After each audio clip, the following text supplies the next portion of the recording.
The Tom Woods Show, episode 511. Prepare to set fire to the index card of allowable opinion. Your daily dose of liberty education starts here. The Tom Woods Show. Some of the world's top Austrian economists and guests of this show will be headlining the 4th Annual International Conference of Prices and Markets, hosted by Mises Canada in Toronto, November 6th to 7th, 2015. Check it out at tomwoods.com/Canada. Welcome back to the show. Here it is, episode 511, and today we are talking about a subject that we have not yet broached, at least not this particular subject, and that, of course, is the subject of Rush drummer Neil Peart. Now, before you turn this off, I forbid you to do so, because, first of all, if you're a libertarian, you should at least know the band Rush. They've been around forever. Libertarians love them. They have a gigantic following. So if you're going to be in a group of libertarians at a conference or whatever, you need to be able to navigate your way through the conversation. You're going to want to know some of the material here. But also there's a reason people like this band, and there's a reason people like Neil Peart as not just a drummer, but as a writer and as a thinker. He's got a lot of very interesting things to say, and we're going to talk about them today with the author of a new book on Neil Peart.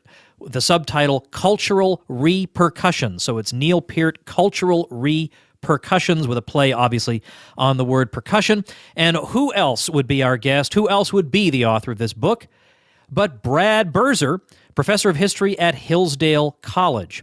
I will have on the show notes page today, tomwoods.com/511, some of Brad's recommendations, previous episodes with Brad's books, this particular book. It's tremendous. It's great fun to read. I certainly learned an awful lot, and it made me really, really eager to hear some more music. So let's find out what it is that libertarians are seeing in this particular group. Brad, welcome back to the show. Hey, Tom, thank you so much for doing this. Always love talking with you. All right, we're sneaking a conversation on music back into the show. Good. Even though sometimes I can tell people aren't as interested in that, but doggone it. They should be. If they should be. I'm going to, the customer is always right. That is not true. You people are wrong, and I'm just going to come right out and tell you. We obsessive-compulsive writers are the correct ones. You must listen to our stuff. Well, in particular, we can make some connections, in this case, between some themes that we talk about on this show and the subject matter of your book. But we don't have to do that exclusively. In a way, it's kind of like people who... This just drives me crazy. In my Facebook feed, some new movie comes out, and somebody feels the need to prove it's a libertarian movie. Can't you just go to the movies and shut your libertarianism off for 2 hours? So we don't have to do that entirely. My audience is capable of talking about other things. No, that's right. That's right. Let's start off with the obvious question. Why would you write a book about a rock drummer? Well, yeah, and of course, it's the logical and very good question, Tom.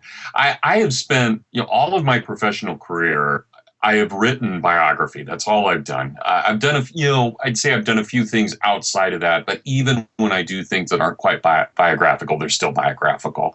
And I have personally found, and this comes from my own love of Hayek and my own love of methodological individualism, I will say that properly. I think it's really important, and love of personalism. I think it's incredibly important that scholars in the humanities, not necessarily the social sciences, but in the humanities, I think it's really important that we take seriously our belief that the individual matters. So biography has always been a way that I can kind of live that belief I have out in my own work.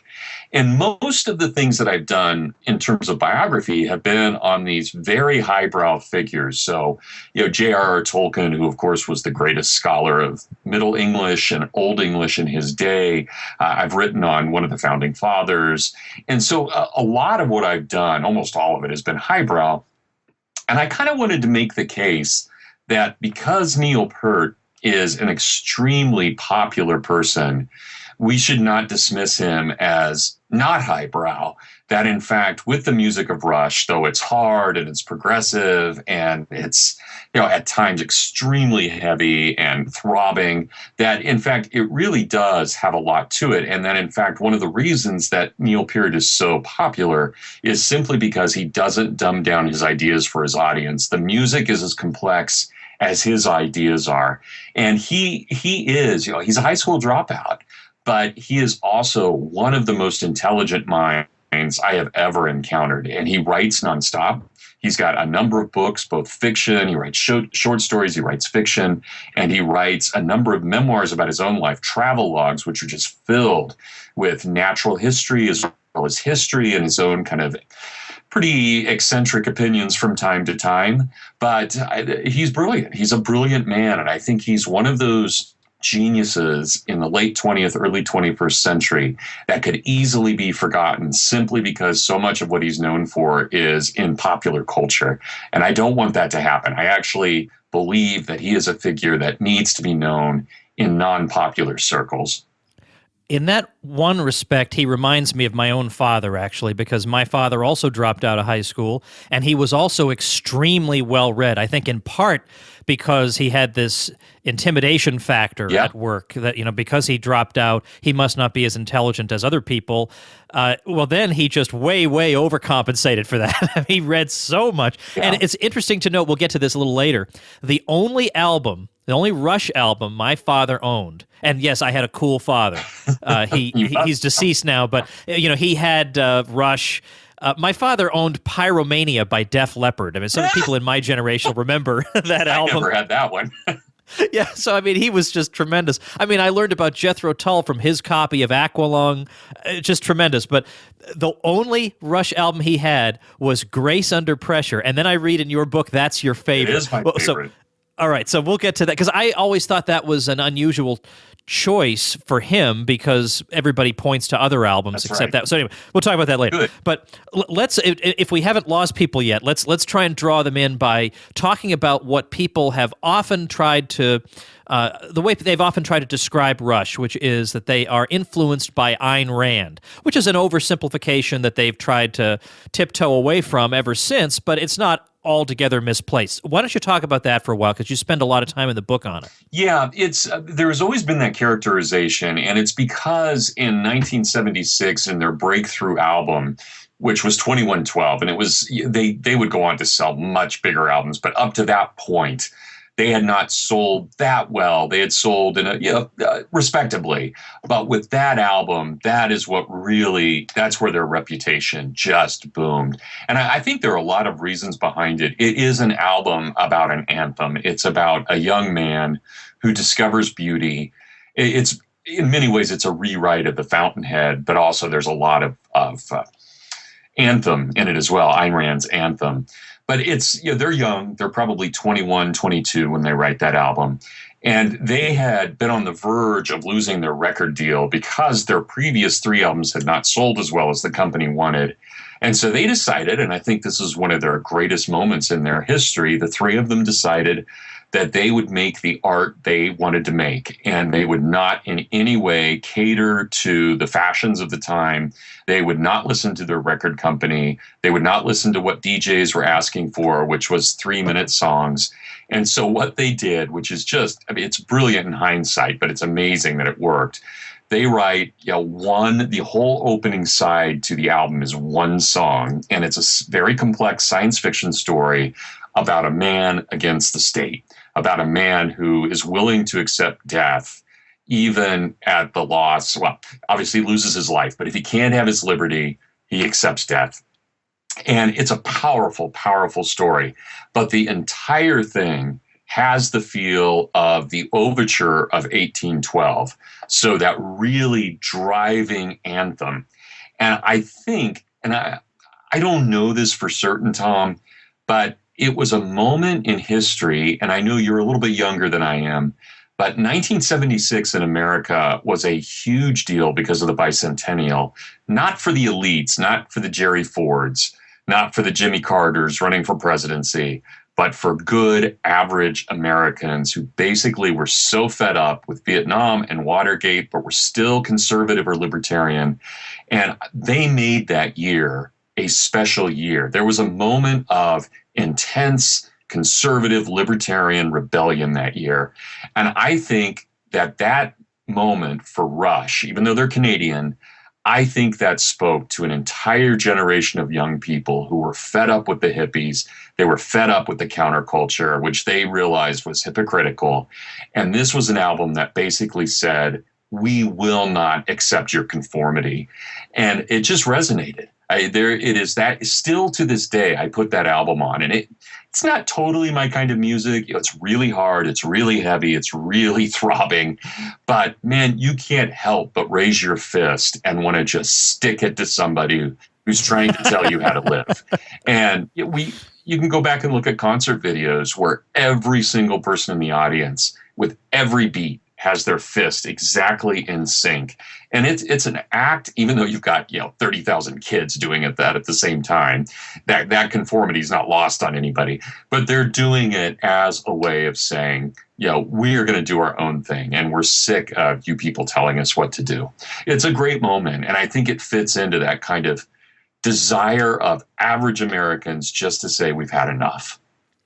I want to say something about Neil Peart's political evolution in a minute, but one thing that I like about him that I've seen in numerous interviews is he gets a little impatient when people want to ask him about old music. Or they say, what's your favorite Rush album? And they're expecting him to say 2112 from 1976. Right. And his answer is, how embarrassing would that be? Decades later, to say my favorite album is from when I was half my age. I mean, I would hope my favorite thing would be the most recent thing we've done. And that's been one of the really impressive things about Rush. I'm a fan of a lot of bands that have been around an extremely long time and that have produced a lot of great output. But when you look at their most recent work, for example, the most recent Yes album, Heaven and Earth, I mean, it has a couple of catchy tunes on it, but it's a total letdown. Yeah. You wouldn't say anything in the past 20 years, I would say, of Yes's work ranks with their best. Sadly, I have to agree, Tom. But yet Clockwork Angels by Rush, I think, can stand up against a whole lot of their catalog, and he can genuinely point to it and say, I'm really proud of this. That's highly unusual. I mean, nobody's humming any recent Rolling Stones songs, as far as I know. That's right. Yeah, or Who songs, right? No, absolutely. And I think one of the great things about Rush is they've never been just a nostalgia act. When they make an album, they pour themselves into it. And it's not that they don't make mistakes, but I do think the last three albums they produced are of the caliber of anything that the great bands of the 70s, whether it's Yes or Jethro Tull or themselves, I think they're making albums that are not only the equal of that, but in many ways are better. And partly these guys love each other. They're comfortable. They know who they are, but they also know that they are not willing to put something out that is second best. They want it to be as high and as good as possible. And that's one thing I think people have always loved about Rush. They do their own thing, but when they do it, it's not halfway. It's always full. And they give everything they have to what they do, whether it's their live show or something that they produce that has nothing to do with music or the music itself. You can always expect that a Rush thing will have been done to the best of their ability. Now, what happens when you ask band members, hey, you guys are basically just influenced by Ayn Rand, right? What do they say? Yeah, thanks, Tom. We should go back to that because I kind of went off on that patriotic moment about 1976. So Neil had read Rand. He actually encountered, if I remember right, it was a copy of The Fountainhead. He was living in England in 1971. He didn't join Rush until 1974, and the band had already been together 6 years. By the time he joined, they had a drummer, John Rutsey. Right when they had gotten their first record deal and a North American tour, John Rutsey had to be kind of taken out. There were some problems with drugs and alcohol, and he was a diabetic who wasn't taking care of himself. It was a really sad situation. He's since passed away. But they needed to hire Neil, and they need to hire someone, and they hired Neil in August of 1974. When he came to them, he had read everything imaginable. And this is where you can't just say he's a Randian. He had read Hemingway, loved Hemingway. Yeah, he had read all the great authors of the 1920s, Fitzgerald. He was very taken with modernist literature, everything from Mark Twain to the present. Yeah, Philip Roth, everything. And Rand, he found a copy of The Fountainhead on a bench in the London Tube station when he was there in 1971. Again, he would have been, 18, 19 at this point, picked it up, loved it. But I wouldn't say he really loved it any more than he loved a lot of other things he was writing. But he found in The Fountainhead really an inspiration to kind of, to follow Howard Roark and to say, I need to do my own art, and whether I make money from it, or whether I get rich from it, or whether I'm hated for it, I've got to do this. So that was really the great inspiration for him. And I think it's a powerful inspiration. I mean, it's hard, even, I don't consider myself a Randian at all, but I still have fond memories of Howard Roark. Okay, should he have blown up his building? That's one thing. But his dedication to art and the highest things, above reputation and above profit, that, for a kid especially, that's a powerful lesson to take away. And that's what Neil took away. And he had the other two guys in Rush read it. They all decided this was good. So they decided to base 2112, their moment of rebellion, their moment of really stressing they would never follow the path of another. They would only follow their muse. I think it was a powerful influence for them. And so Neil blatantly recognized this is dedicated to the genius of Ayn Rand. And he never really went back to her. There aren't a lot of other songs he wrote that deal with her. But that always got stuck because he never dedicated anything to the genius of John Dos Passos, even though he loved Dos Passos. And songs like The Camera Eye on 1981's Moving Picture are nothing if not a complete write of John Dos Passos. But very few people know who he is. So nobody sits there and dismisses him as, well, he's just a John Dos Passos fan. But they do that with Ayn Rand. It's like, oh, well, he's obviously just a Randian. But he's not. He's read 1 million books. That was, he read 3 of Rand's books. They meant something to him, but they probably haven't meant anything more than East of Eden or Grapes of Wrath. Does that help, Tom? I hope that... Yeah, it does. It does. But I want to make sure we give people the right idea, because I don't want people to think that if they listen to Rush, they're going to be getting a ponderous philosophical lesson, because he's more subtle than that. And so I just want to make sure that I'm not making it seem like the way to analyze him is by looking at philosophers and then trying to understand. I mean, it's much better done than that. It's not so sledgehammer. It can be. There are moments where it's a little sledgehammer, I think, but rarely. And in the same way, they can be extremely poetic, too. And a lot of it has to do with how Geddy sings it. So imagine, Geddy Lee, the bass player and the keyboardist, as well as the lead singer. So imagine Neil writes all these lyrics, but he doesn't sing any of them. So they all have to be sung by Geddy Lee, and Geddy Lee would refuse. I mean, he's a man of equal integrity. He would refuse to sing something that he didn't believe in. And it also means that not only does he accept what Neil writes, but then in the very way he sings it, he puts his own spin on it. So there are a few clunky lyrics in Rush. I would never say that there aren't. There are a few times where the sledgehammer comes out, but it's very rare. And because the music is usually so good and so complex, they're able to get away with even the kind of sledgehammer elements. But yeah, I think we definitely would miss things if we said these songs don't have Aristotle all over them, and Peart loves Aristotle.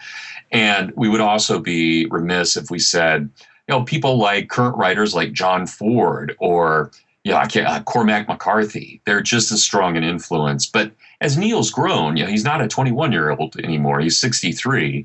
And I think as his writing has evolved, so has the power of the lyrics. But he's still just as cutting.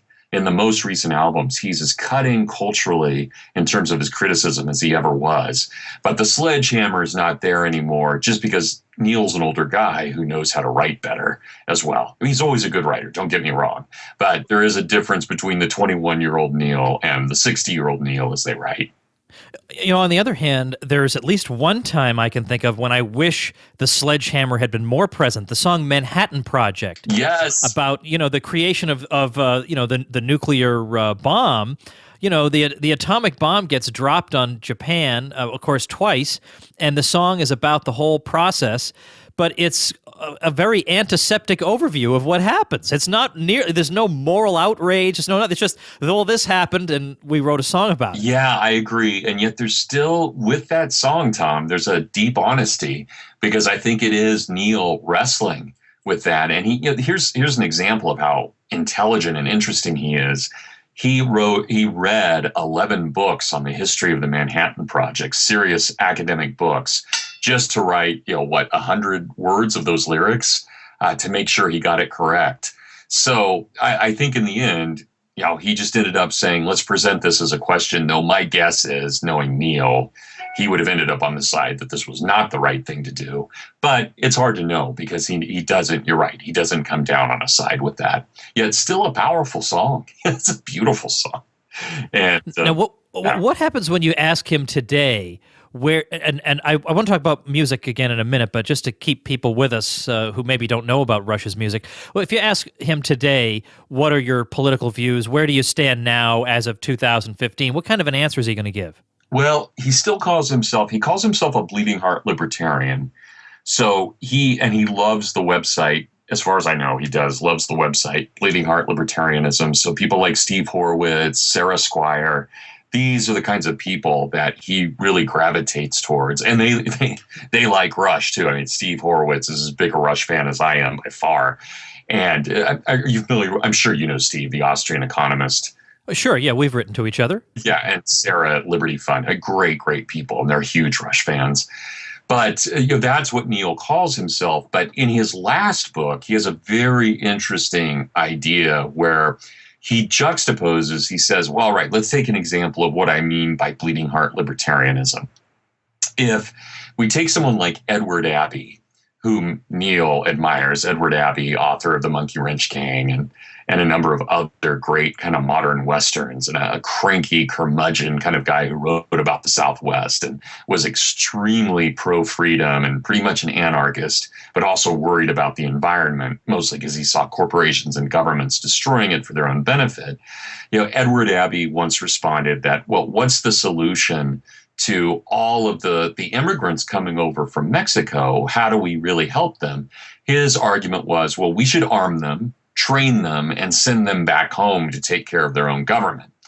And Neil's response is, well, as a bleeding heart libertarian, I'm much more in favor of making sure they can come to America and assimilate and have jobs. So, that's kind of his answer. And he respects Edward Abbey a lot, but he also thinks that there are different ways of dealing with this. So, and Tom, you probably have a better grasp of bleeding heart libertarianism than I do, but it's essentially the argument that real libertarianism is concerned with the poor. And we make sure that when we have government policies, those policies are in place to aid the poor. So not really direct welfare programs, but we ease their transition into society. We make citizenship more accessible. We don't deny them schooling. So in an ideal world, we'd have only private schools, but in the world we live in, maybe we should make sure that in the public schools, they're taken care of. So, he's been criticized a lot recently because Neil Peart has generally maintained his politics at a very philosophical level. But in an interview recently with Rolling Stone this summer, I think it was a terrible interview, frankly, from all sides. I don't think Neil was at his best, and I don't think Rolling Stone tried to make him look that good, frankly. But in that interview, he said something about, I hate the modern Republican Party. They're really all just about protecting corporations. They clearly don't help. They clearly don't care about common people.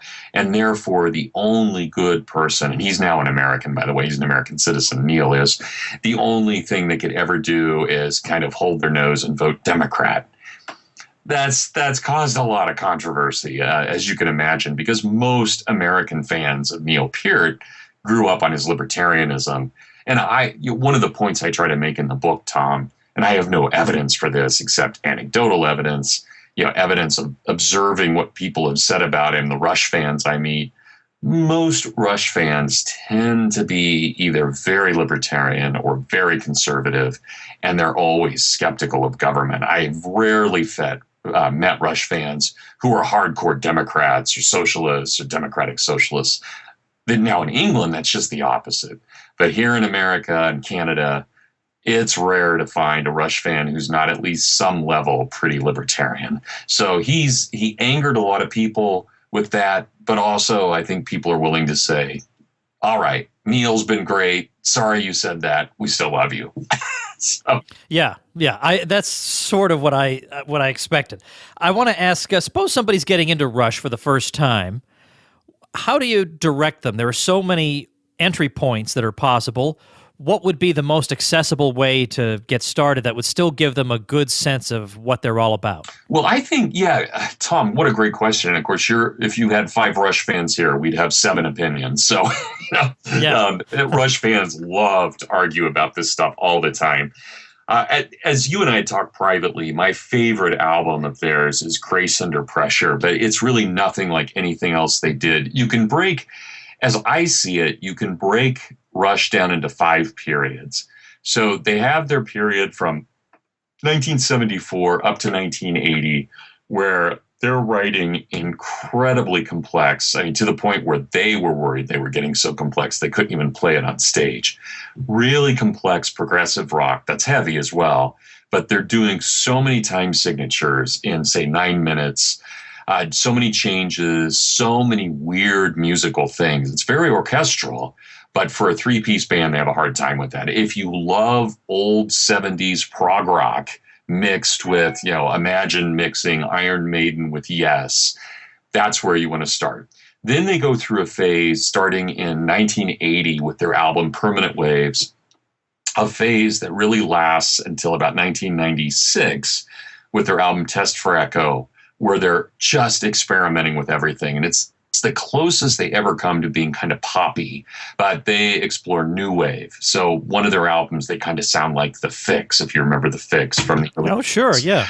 Another album, they sound a lot like the Talking Heads and the Police. So they go through a phase where they're really trying all kinds of things. One of their albums that fans either love or hate, called Hold Your Fire, 1987, is basically a jazz fusion album. It could have been Weather Report making this album.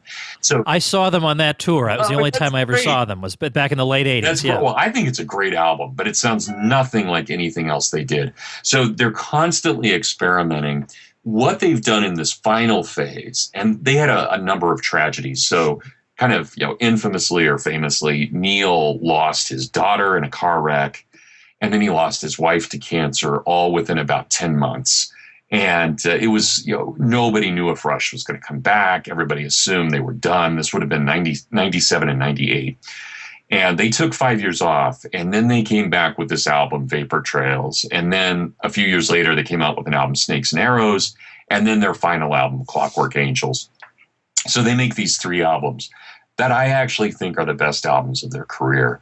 And what they've done in those albums is just an incredible maturity and confidence. No 20-year-old could have made these albums. These are albums that are incredibly complex, but just beautiful in every way. And there's anger in them, understandably, after Neil lost all of this. There's hope because these guys made it through the horrors. And so I call this stage 3. But what they've done in these last 3 albums is they've made really complex songs, complex lyrics, but they tell them in a way, in almost story-like fashion. This is going to sound a little bizarre, Tom, but it's almost like talking to your coolest hip grandpa who's telling you what life is like. They've lived it, they know it, and yet they're rocking. So it's just this wild mix. A lot of blues. They never were a blues band, but there's a lot of blues that shows up in these later albums, and they've just matured. It depends, Tom. You started off by asking where to start. If you want to do kind of hard rock that's really prog, go to any of their 1970s albums. If you want to look at their kind of poppier, new wavier jazz stuff, anything from the 80s and 90s. If you're looking for great cultural criticism and really complex storytelling, but accessible, go to the last three albums. I hope that helps, Tom.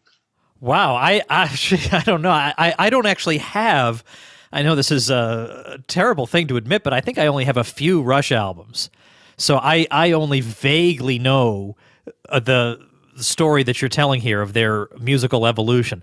And after looking at your book, I am dying to go out and get more. Well, I would say I don't think it's their best album, but I think it's such a good album that it would be the best for anyone to start with. It would be Snakes and Arrows. That's their 2007 album.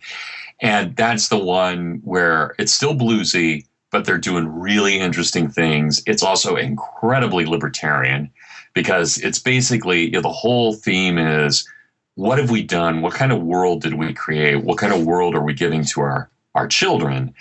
And there's a great line in the opening song about how fundamentalisms have now shaped the world as much in the Middle East as they have in the Middle West. And what have we done? And it's beautiful, but gut-wrenching, a little bit of bitterness, but there's still a lot of hope in it as well. And just a great album. Some of their most innovative music that really imitates nature in an Aristotelian way. So a lot of guitar work that sounds like waves. I'm not doing justice to it, Tom, but just incredible stuff. All right, I'm going to link to it on the show notes page. Okay, so it's going to be tomwoods.com/511 for episode 511.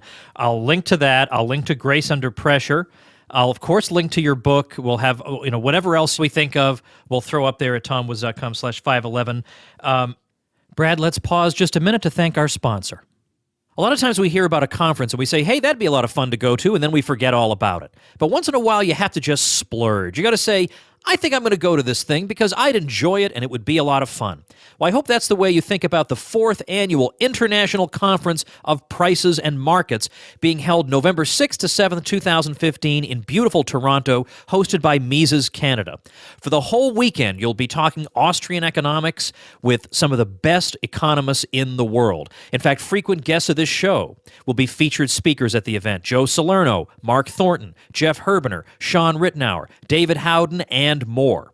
Over 24 presentations in all. They'll be talking about financial crises, past, present, and future. There'll be a roundtable on Austrians in finance. So much interesting stuff to talk about, and what a wonderful opportunity to meet great people. Get all the details over at tomwoods.com/Canada and have yourself an outstanding weekend in Toronto.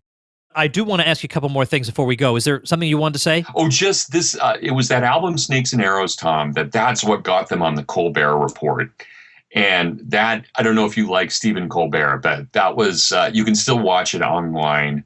But his interview with them was not only so funny, so hilarious. And you realize these guys, the three guys of Rush are hilarious guys. Oh, yeah. They're best Alex friends. Lifeson giving the speech at the Rock and Roll Hall of Fame? Oh, yeah. Unbelievable.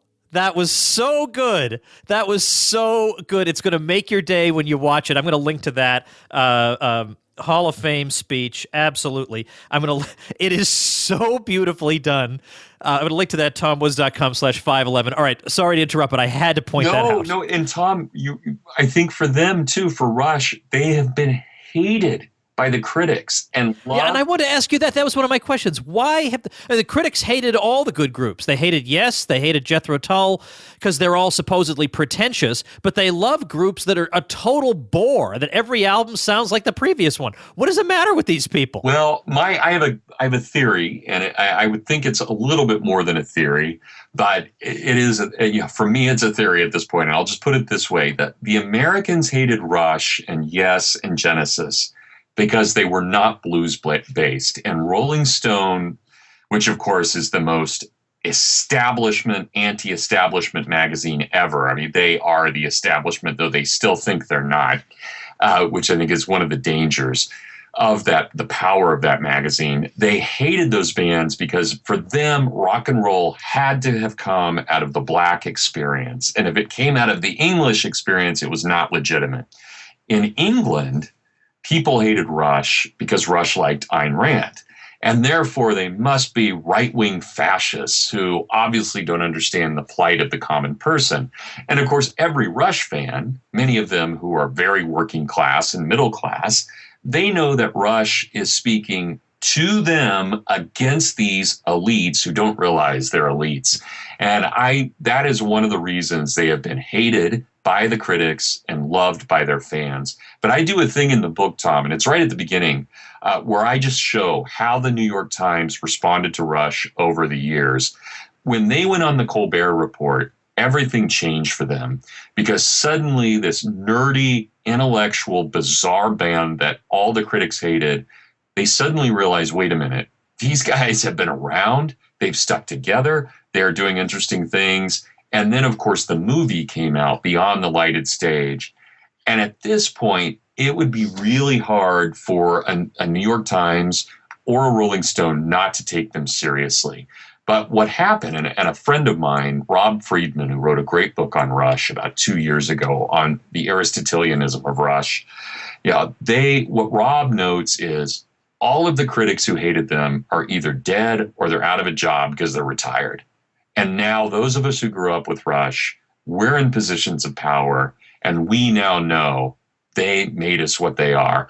Rush, who we are. Rush was that band that when we were in 8th grade, they said, you know what? It's okay to be yourself. It's okay to be the kid who gets picked on in the locker room because you're the guy who, in the end, is going to live by your own convictions. And I really think that's why Rush has meant so much to people, not only in 1981, but in 2015, because we now look back and here we are, 45, 46, 47, 48, and we thank them because they allowed us to be who we were in a time period that said we weren't supposed to be.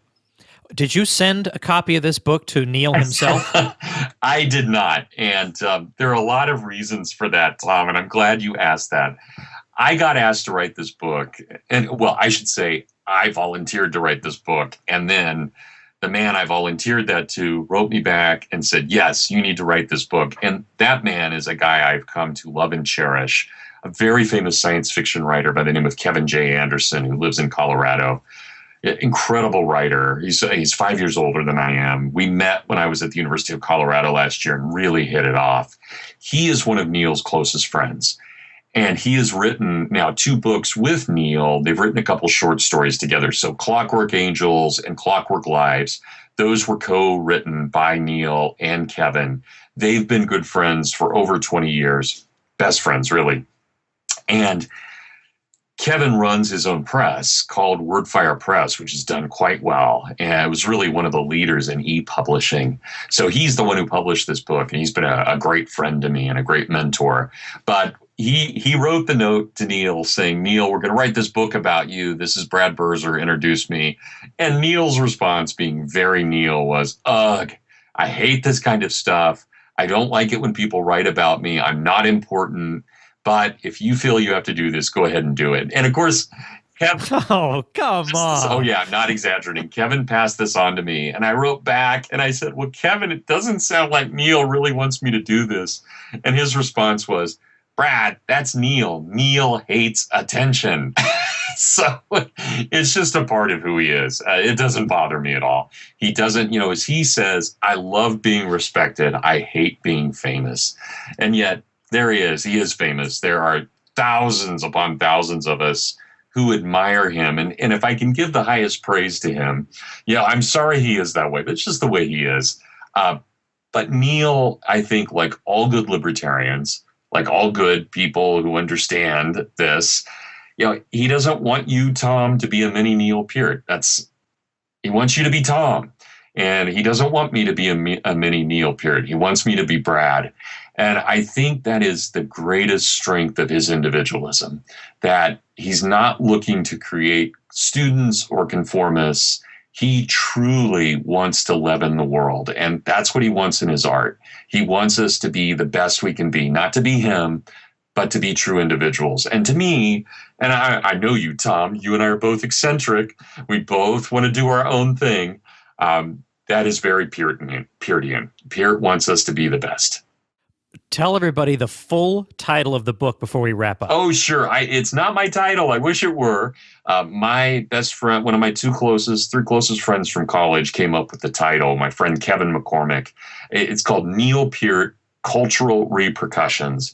And I'm not good at titles, and I wrote a couple of my close Rush friends, and I said, what title should this be? Steve Horowitz wrote me back, and he said, oh, it should be Neil Peart, a man of his words. And I love that. So I used it as... Yeah, that's not a bad one. I like that. I love that. But it was my friend Kevin McCormick who said, well, look, you're writing about a drummer, but you're not writing about his drumming. So why not make it cultural repercussions? And I thought that was great. So that's what we went with. So I have to give that to Kevin. But the title is meant to say, here's a drummer who actually his words matter as much or if not more as his drumming. So these are the cultural repercussions. And my point of the book is essentially that Neil created, through not necessarily what he wanted to, but he created an entire generation, maybe two, of men and women, mostly men, because his audience has been mostly men, who basically were taught that our elders, especially those who grew up as hippies, were fools. And even though they talked about peace and love, they really just wanted us to conform what they thought was true. And that real life is about being an individual and doing what's right, regardless of what the crowd says. So I think there's a whole Neil Peart generation out there. And I'm hoping that in the book that I'm speaking for a lot of people, not just me. Well, I certainly want people to check out tomwoods.com/511 because there you'll find Brad's book. I'll link to several of the albums that we made reference to in this discussion. We'll make sure that you get a good grounding in music that everybody assumes you listen to anyway. So this time, when people bring up Rush, you'll know what to say. It's like you don't follow sports, but everybody assumes you do, and they're asking you about this third baseman. And I haven't followed the Red Sox since the 1980s. I don't even know what these people are talking about. So this would be like a nice briefing for you for the next time you're at a libertarian conference. But also, it's a neat project. I mean, it's very well executed. It's fun and interesting to read. I'm also going to post as related episodes to this one, of course, previous episodes with Brad, but also my interview with Ian Anderson from episode 3. Now, the show had a very raw sound in those days, so think of that as being analogous to early Rush albums. Okay, so you got that. If that helps you, Rush fans, understand what I'm trying to say. And then also my episode where I talked to Steve Hogarth of Marillion, which is another great band you folks should know about. So I'll put all that there. It is a musical smorgasbord at tomwoods.com/511. Brad, I kept you longer than I expected to. I have many other things I wanted to ask, but Tom, I always love talking to you. You know that. It's great. We have such a great time, and I can't wait to be able to tell people that your new course for us, for Liberty Classroom, Trails West, How Freedom Settled the West, we're going to be giving away to everybody in the world for free. Oh, that is so I'll make an announcement here on the show. Yeah, it's going to be great. I just bought the domain. It's not up yet, but it's not up as of October. This will be October 14th, 2015. It's not up yet, but I just bought freehistorycourse.com. Why was that available? I don't know, but I grabbed it. So it'll be up at was. Free History Course. Yeah, it's so wonderful. freehistorycourse.com. Anyway, thanks so much for your time, Brad. Tom, it is always great talking to you. Thank you. All right, everybody. Absolutely delighted to talk to Brad Birzer. Remember tomwoods.com/511. Keep your eye out for a free course from libertyclassroom.com so you can check it out for yourselves. I'll be talking about that on the show. I'll be sending it out to my email list. And if you're not on my email list, a nice way to get on there is to get my free ebook on Bernie Sanders called Bernie Sanders is Wrong. You can get that at bernieiswrong.com. And when you sign up for that, you're automatically on my list. You can leave it anytime you want to, but you will be sure to get the free course sent to you. So watch for a free history course from Brad Birzer, and we'll see you tomorrow. Become a smarter libertarian in just 30 minutes a day. Visit tomwoods.com to subscribe to the show for free, and we'll see you next time.